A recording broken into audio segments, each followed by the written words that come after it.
ação que é feita pelo filho de Bolsonaro lá nos Estados Unidos. E por isso essa determinação do Alexandre de Moraes de Bolsonaro não falar com Eduardo Bolsonaro. Vamos para os Estados Unidos, onde está Jamil Chad, nosso colunista, a partir de agora também nos ajudando aí nessa cobertura. Olá, Jamil, bom dia para você. Bom dia a todos. Ô Jamil, eu lembro da primeira vez, né, que você mesmo trouxe também essa reportagem da atuação de Eduardo Bolsonaro. E parece que tudo que ele está fazendo está prejudicando mais o pai dele do que ajudando.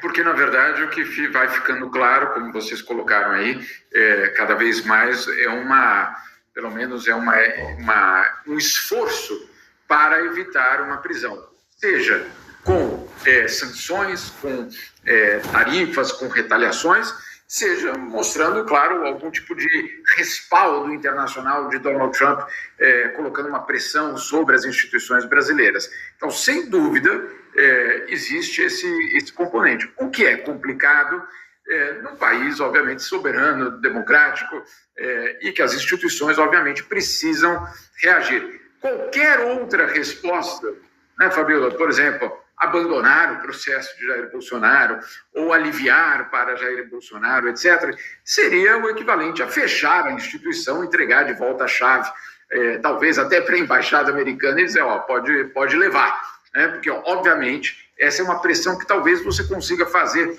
num país absolutamente dependente, num país que tem algum tipo de fragilidade, num país que, eventualmente, tenha outros interesses que não seja um interesse soberano e independente, mas em outros lugares isso obviamente não funciona. Esse foi basicamente talvez o erro de cálculo. Eu acho até importante, ô Jamil, a gente explicar um pouco, né, sobre essa atuação. Hoje é dia de a gente trazer os fatos, né? Eu sempre gosto muito de fazer isso com o Josias, porque em meio a esses ataques de discursos e narrativas, como eles gostam de dizer, é perseguição, está controlando liberdade de expressão, até mesmo a tentativa de golpe no nosso país, que muitas vezes não está sendo entendida por parte da população. Agora a gente tem que entender também o que um deputado federal está fazendo nos Estados Unidos e por que uma tarifa de 50% para todos os produtos brasileiros que chegam nos Estados Unidos foi anunciada pelo presidente americano e o impacto que isso traz economicamente para o nosso país. É um assunto muito sério e que tem a ver justamente com Eduardo Bolsonaro. É isso que está por trás, né? Eu queria que você contasse um pouco para a gente os fatos. Qual é a atuação de Eduardo Bolsonaro neste momento junto às autoridades americanas? É a articulação de um resgate. Esse é o objetivo de Eduardo Bolsonaro. Não é garantir a democracia no Brasil ou a liberdade de expressão no Brasil. É um resgate ao seu pai e, claro, ao seu próprio movimento, né? Esse é o objetivo. Quando ele vem aqui para os Estados Unidos e começa, obviamente, a lidar com a base mais radical do trumpismo, e aí vamos, já que você falou dos fatos, vamos aos fatos. Eduardo Bolsonaro não foi buscar o Partido Republicano de uma forma geral. Ele foi buscar justamente a articulação com a ala mais radical do partido de Donald Trump, né? Então, aqueles deputados e alguns senadores que fazem parte, vamos dizer assim, daquela base que tem um componente ideológico muito forte. Foi com esse grupo que justamente a coordenação aconteceu. Aconteceu para levar até a Casa Branca uma tentativa de punição ao Brasil para lidar com isso. Então, alguns fatos aqui, esses são os fatos que nós sabemos, pelo menos até agora. Sim, existe um projeto na Casa Branca para adotar sanções contra Alexandre de Moraes. Esse projeto existe.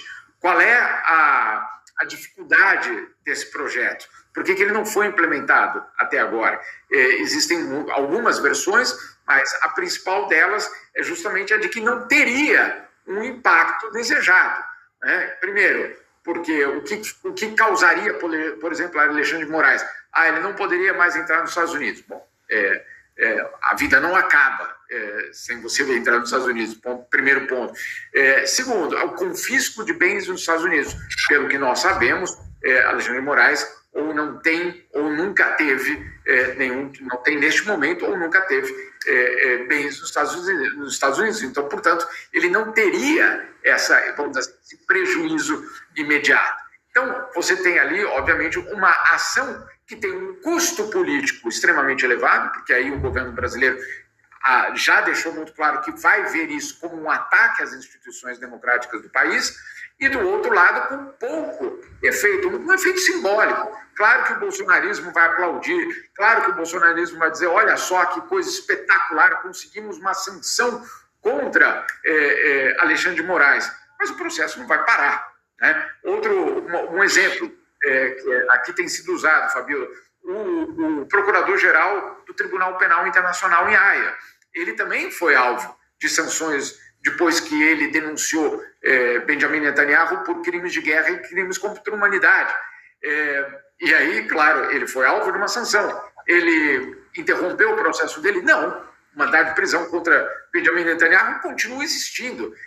A situação continua muito complicada para o primeiro-ministro israelense. Então, não há nenhum tipo de impacto no sentido de desfazer a pressão sobre Jair Bolsonaro. Então, vamos aos fatos, e por isso que eu acho que é muito correto você ter colocado dessa forma. Vamos aos fatos. Agora, qual é o outro fato? O outro fato é que ontem nós vimos uma carta de Donald Trump para Jair Bolsonaro, primeiro, dando pleno respaldo, inclusive repetindo desinformação, né, isso sem dúvida nenhuma, mas, acima de tudo, numa última frase, num último parágrafo, dizendo que, olha, estou acompanhando, no sentido de que, olha,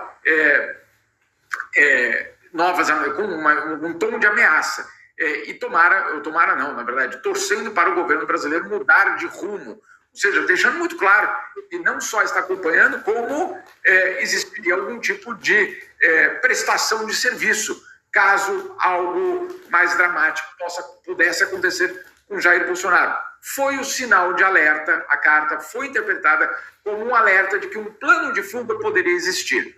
Para onde? E aí é importante, Fabiola, não é um plano de fuga só para a Embaixada Americana em Brasília. Não é isso só. Vamos lembrar que a extrema-direita ela tem uma rede de apoio. Ela não é um país só. Claro que o apoio do Donald Trump é obviamente de uma outra natureza, mas as embaixadas, por exemplo, da Hungria, na qual o Jair Bolsonaro já pernoitou uma vez, não só a embaixada da Hungria, a embaixada da Argentina, Javier Milei, a embaixada do Paraguai, um país que está extremamente devoto de Donald Trump nos últimos meses. E não só, é o Salvador também, um outro país que obviamente tem uma relação hoje muito próxima com a extrema-direita mundial e, claro, com Donald Trump. Por isso, a decisão não pode ir à embaixada americana, não pode ir ao setor de embaixadas, de uma forma geral. Não pode ter contato com diplomatas americanos? Não pode ter contato com diplomatas. Então, como vocês veem, essa é uma decisão que justamente tende a abrigar todos esses riscos ou esses eventuais planos de fuga. Olha, você falou sobre essa carta, queria até abrir aqui no telão a reportagem do Jamil Chad, que traz a íntegra dessa carta de Trump, e essa carta que ligou o alerta sobre o risco de fuga de Bolsonaro. E é isso que é muito interessante a gente analisar juntos aqui. Quer dizer, eles estavam articulando para que Bolsonaro ficasse livre justamente do julgamento no Supremo Tribunal Federal, e a reação do Supremo Tribunal Federal aqui vai na direção absolutamente oposta. Nessa carta, se a gente puder subir um pouquinho, enche a tela aqui pra gente, por favor, Lu. Tenho visto o tratamento terrível que você está recebendo pelas mãos de um sistema injusto voltado contra você. Esse julgamento deve acabar imediatamente, escreve Trump na carta.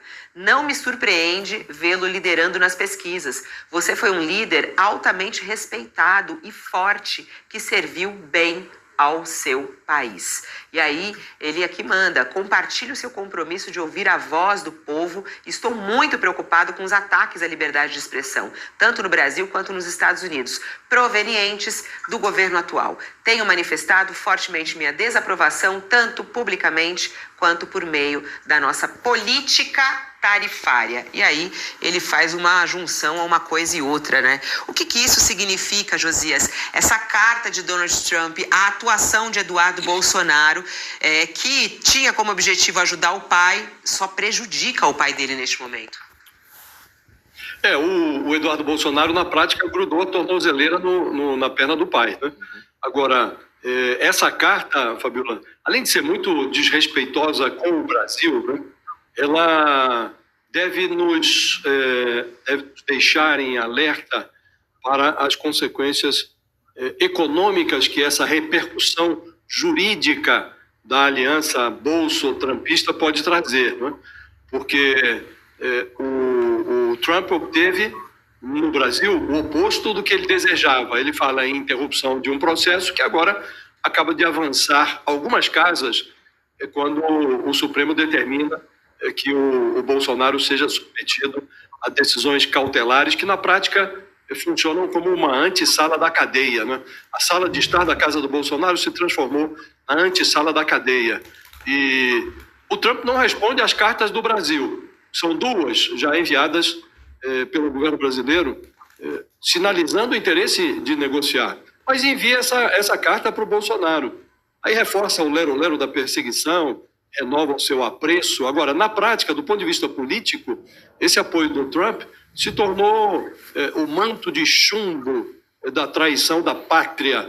Então, a família Bolsonaro hoje, que se pousava de patriotas, agora está entrando para o verbete da enciclopédia como uma família que trai a própria pátria. Então, o bolsonarismo, o próprio Bolsonaro tentou, nos últimos dias, atenuar esse peso que está sobre os ombros do clã, mas o Trump cuida para que o futuro presidiário continue carregando o manto do antipatriotismo a caminho da cadeia. Então, politicamente, está tudo muito claro. Mas, do ponto de vista econômico, é preciso ver qual vai ser a consequência. Porque toda essa embaixada que o Eduardo Bolsonaro fez nos Estados Unidos visava a obtenção de punições da Casa Branca pontuais, pessoais, contra o Alexandre de Moraes, contra ministros do Supremo, mas ele acabou obtendo muito mais do que desejava. Ele acabou obtendo não uma punição individual, pode até vir na sequência.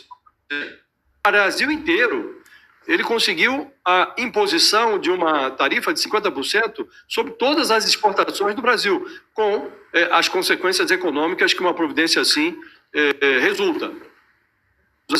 Eventualmente desemprego, né? E depois de obter mais do que desejava, ele fez questão de colocar as suas impressões digitais no tarifaço do Trump. Disse que estava lá há vários meses, dialogando com autoridades do governo, botou isso nas redes sociais para quem quisesse ver, com o objetivo de mostrar documentos, de fatos, a realidade do Brasil. Então, ele se associou à decisão do Trump, diz que a carta do Trump ao Lula confirmou o sucesso da sua empreitada. Então, ele se tornou cúmplice dessa agressão ao Brasil, Fabiola. Agora é preciso ver o que fará o Donald Trump a partir dessa decisão do Supremo. Porque, como disse, ele obteve o oposto do que desejava. Vai dobrar a aposta? Esse é o risco que corremos, Fabiola. Agora, não havia outra alternativa para o Supremo senão fazer o que fez. Se a consequência disso for o destrambelhamento total do Trump, mais do que já se mostrou destrambelhado, aí teremos que lidar com essa consequência. Mas não podemos nos curvar diante de uma maluquice que vem do exterior e tentando impor a submissão, na prática, da democracia brasileira aos interesses, às tramóias do Trump e da família Bolsonaro.